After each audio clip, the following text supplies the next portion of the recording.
কোৱাচোন নাই তোমালৈ কি লৈ আহিছো উঠ বাছাহত ইমান পৰে তহত ক'ত আছিলি ক বাছাহত কি আনিছ তহতে লোৱা আই ৰামচন্দ্ৰই যজ্ঞ পাতি মেলি দিছিল অস্ত্ৰ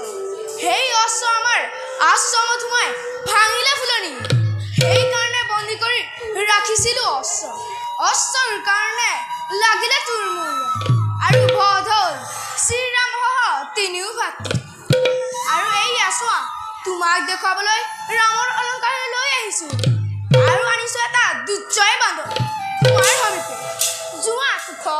লৈ আহা সেই বান্দৰ ভাল দাদা কি কৰিলি বাছাহত কি শুনিছো মই ক'ত সেই দুৰ্জয় বান্দৰ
ক্ষমা কৰা অধমৰ শত অপৰাধ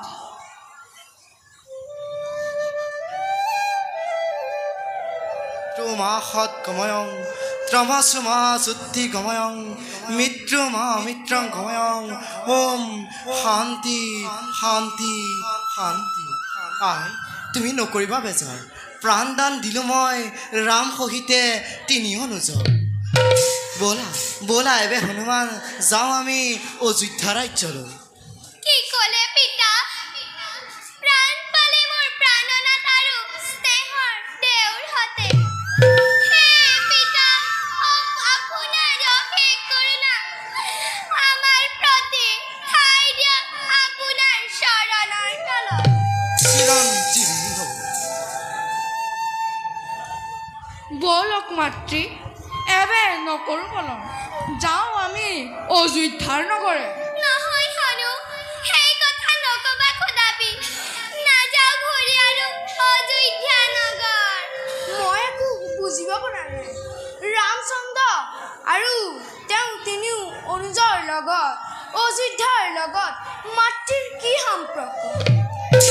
আমাৰ হাতত বন্দী বান্দৰে বা আমাৰ আইক মাতৃ বুলি কিয় কৰিছে সম্বোধন